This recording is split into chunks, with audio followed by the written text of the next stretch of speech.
Our today's topic is taxation. What is tax? A fee charged by a government on a product, income, or activity.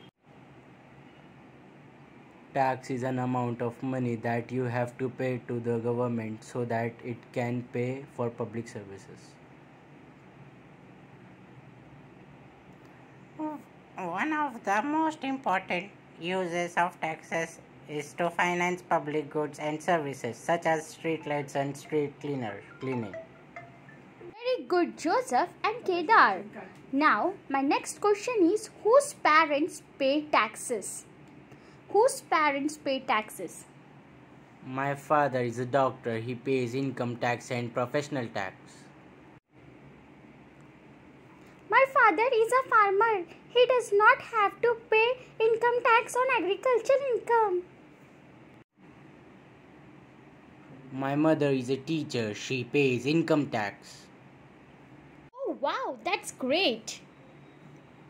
Our electricity bill includes a service tax. Superb, kid, Joseph. Very nice.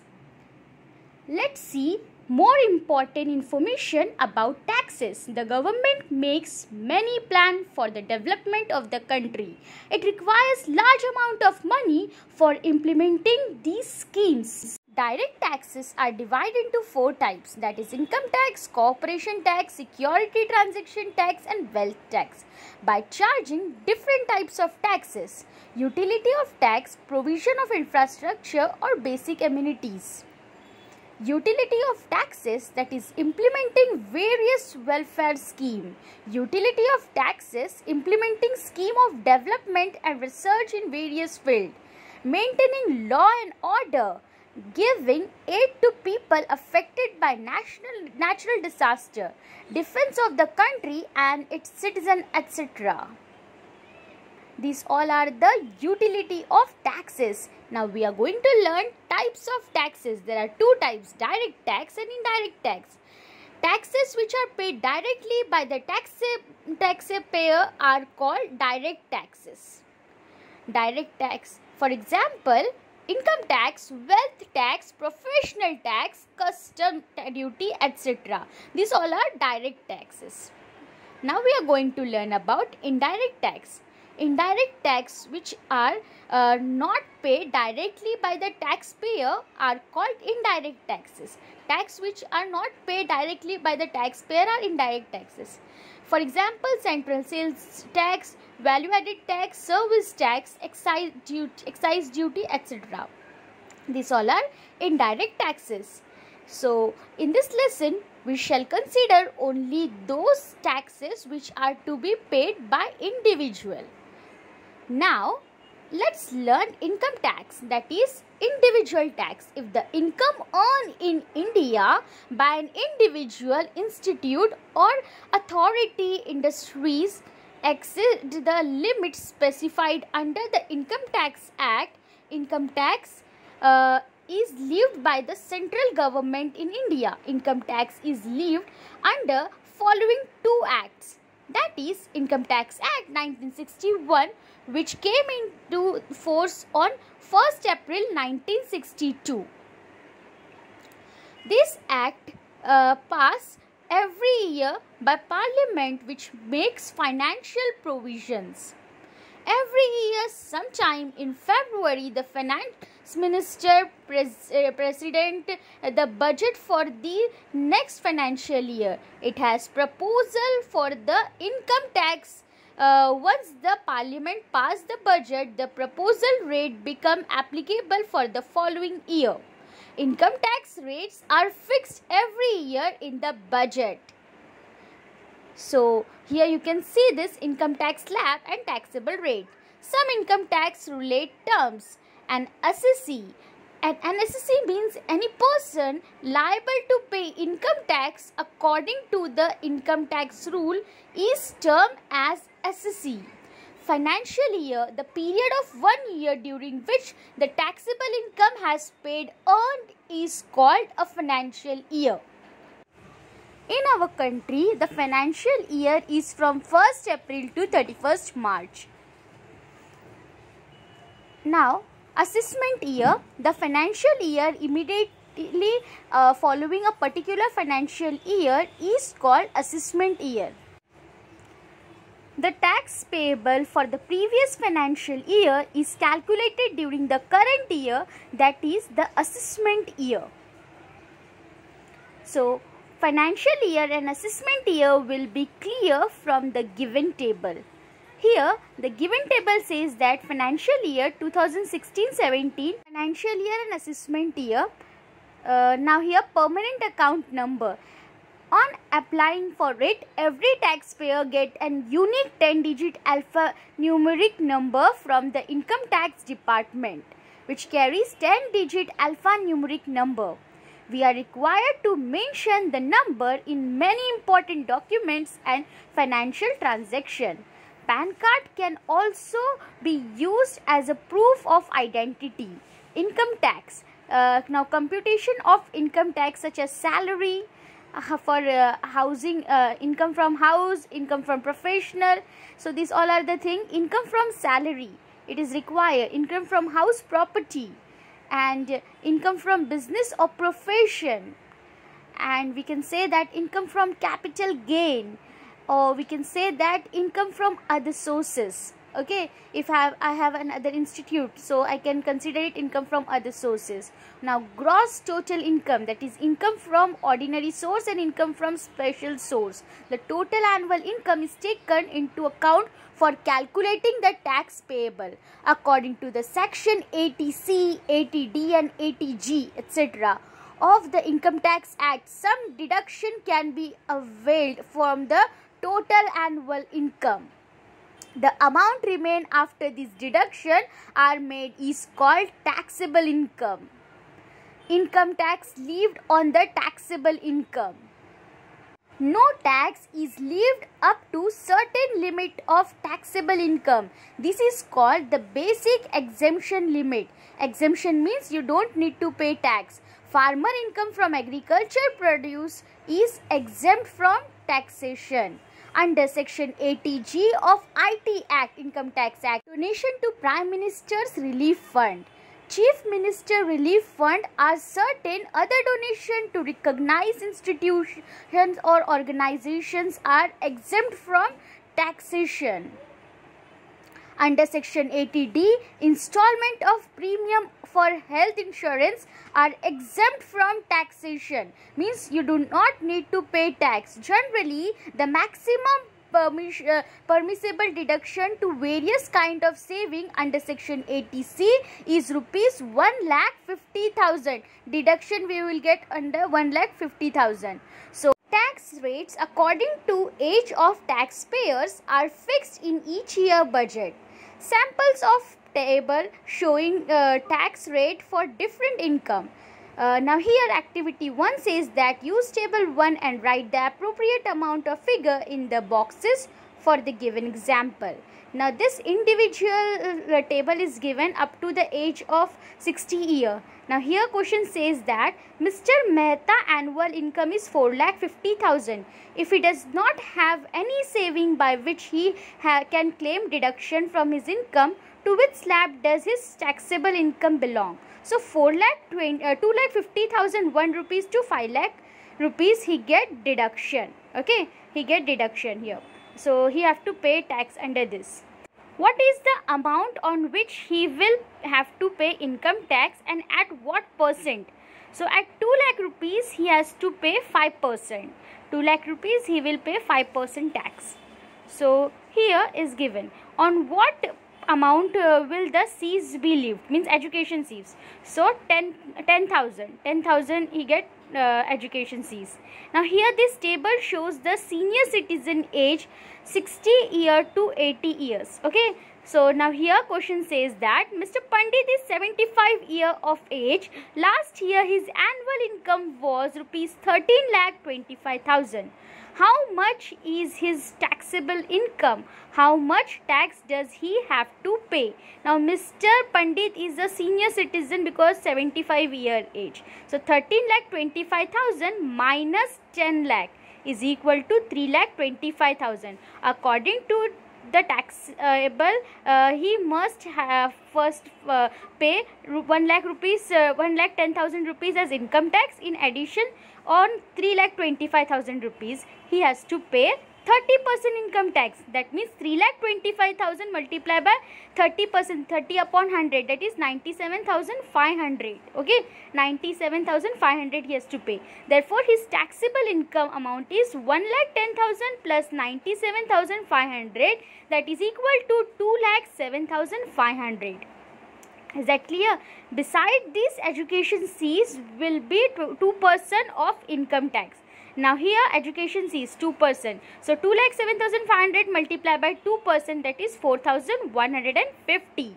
Okay. Now higher education fees. So higher education fees is 1%. So a secondary and higher education fees at 1% on income tax, that is 2,07,500 multiplied by 1 upon 100, that is equal to rupees 2,075. Now here we have to add all these three amounts, that is total income is equal to total tax plus education fees plus secondary higher education fees. That is here 2,07,500 plus 4,150 plus 2,075. We get here 2,13,725. Now my dear students, we are going to solve last practice set, that is practice set 6.2, question number 1. Observe the given table, check and decide whether the individual have to pay income tax or not. 5 individuals are given in this table. First one is Miss Nikita. Miss Nikita age is 27 and 2,34,000 is taxable income, but she is below 60 year. Okay, she is 27 year. So taxable income is equal to 2,34,000. Okay, because we have shown that Miss Nikita 27 year and his total taxable income is 2,34,000. For this category, exemption up to 2,50,000 because she is below 60. So she get 2,50,000 exemption limit. So taxable income is equal to 2,34,000 is less than 2,50,000. अगर miss Nikita की income 2,50,000 से ज़्यादा होती तो वो tax पे करती, but यहाँ उसकी इनकम कम है. That means she doesn't need to pay any tax. So Miss Nikita will not have to pay income tax. Okay, so Miss Nikita will not have to pay any income tax because his income is 2,34,000, which is less than 2,50,000.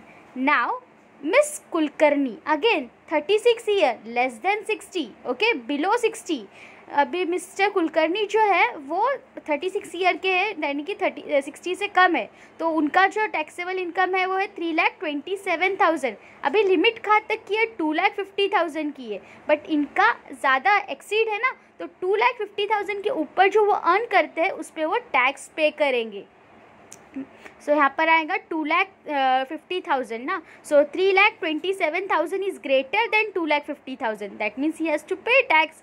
सो हमको यहाँ पर simply subtract करना है 3,27,000 को 2,50,000 से, और उसके ऊपर जो अमाउंट आएगा वो पे करेंगे. So mister Kulkarni have to pay income tax. Is that clear? So tick करना है यहाँ पर, yes mister Kulkarni will have to pay income tax. Is that clear? Now again Miss Mehta 44 year and she earned that 5,82,000. She earned 5,82,000. Okay, again 44 year, below 60 year है, so taxable income है उनकी 5,82,000. अभी इसके ऊपर उनको लिमिट है 2,50,000 की, यानी कि 2,50,000 तक उनको टैक्स पे करने की ज़रूरत नहीं है. For this category exemption up to 2,50,000. Now 5,82,000 यानी कि 5,82,000 जो है वो ग्रेटर देन 2,50,000 है. दैट मीन्स 2,50,000 के ऊपर जितना भी माइनस करने के बाद है वो उनको टैक्स पे करना होगा. तो yes she has to pay tax. तो green tick. Okay, she has to pay tax. So miss Mehta will have to pay income tax. So green tick. Now let's see the fourth example. Here mister Bajaj 64 year. See here 64 year, that means 60 year से ऊपर है. 60 to 80 वाले slab में हम देखेंगे.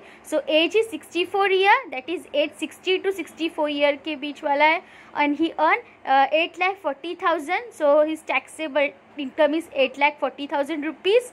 Now here अभी हमको क्या करना है, लिमिट जो है वो यहाँ पर 2,50,000 की नहीं है, यहाँ इनको लिमिट 3 लाख की मिलेंगी. For this category exemption up to 3 lakh. 60 to 80 years वालों को 3 लाख का एग्जेम्पशन है, यानी कि 3 लाख के ऊपर ही ये टैक्स पे करेंगे. दैट मीन्स 8,40,000 ग्रेटर है 3 लाख से. That means yes, he has to pay tax. Okay, so here green tick, he has to pay tax. Mr. Bajaj has to pay tax, so Mr. Bajaj will have to pay income tax, so green tick. Now last question, sub question 5th, Mr. D'Souza. Okay, so he is 81 year age and his taxable income is 4,50,000. So Miss D'Silva is 81 year age and his income is 4,50,000. That means above 81 है, so 5 lakh की limit है यहाँ पर इनके लिए. इनका taxable slab 5 lakh तक इनको एग्जेम्पशन है. For this category exemption up to 5 lakh. Is it clear?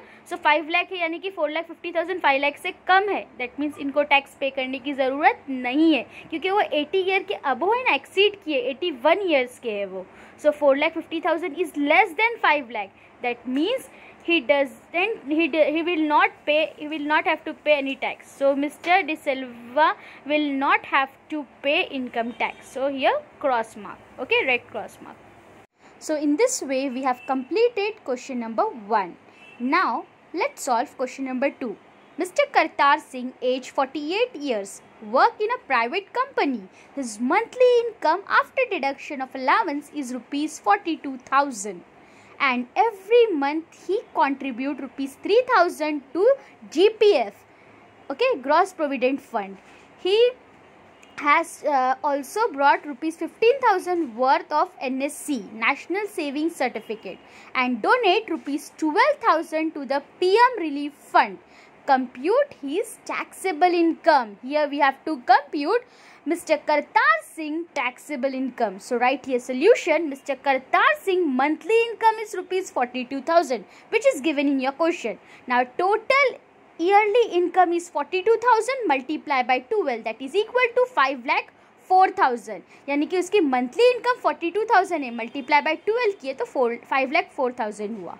Now his deduction, that is GPF, rupees 3,000 per month. So 3,000 multiplied by 12, 36,000. NSC is equal to National Savings Certificate, that is 15,000 PM Relief Fund, that is rupees 12,000. Okay, this all are his deduction. So here we have to club all these deduction. 5,04,000 minus 36,000 plus 15,000 plus 12,000. So 5,04,000 minus, after adding all this we get here 63,000. So 5,04,000 minus 63,000, we get here 4,41,000 rupees. After deduction we get 63,000. He doesn't need to pay any tax. Okay, here he get deduction. So according to taxable 4,41,000 is less than 5 lakh. Okay, less than 5 lakh. That means no income tax up to 2,50,000. No income tax up to 2,50,000. But 4,41,000 minus 2,50,000, that is 1,91,000. उसकी age 48 years थी. So here 1,91,000, 2,50,000 का deduction मिल रहा है. On 1,91,000 he has to pay 5% income tax. That means 5% of 1,91,000, that is equal to 0 get cancelled. 5 multiplied by 1,910 after cancelling that 0. Now here we get 5 multiplied by 1,910, that is equal to rupees 9,550. Now on this 9,550 we will calculate education fees. So beside this, education fees will be 2% of income tax. So 2% of 9,550 is equal to 2 upon 100 multiplied by 9,550. 0 get cancelled. 2 ones are 2, 2 5s are 10. Now denominator is 5 and numerator is 955. After dividing this we get here rupees 191. Now we will calculate higher education. Secondary and higher education fees will be 1% of income tax. So here 1% on 9,550, that is equal to 1 upon 100 multiplied by 9,550. 0 get cancelled and here we will get 955 upon 10.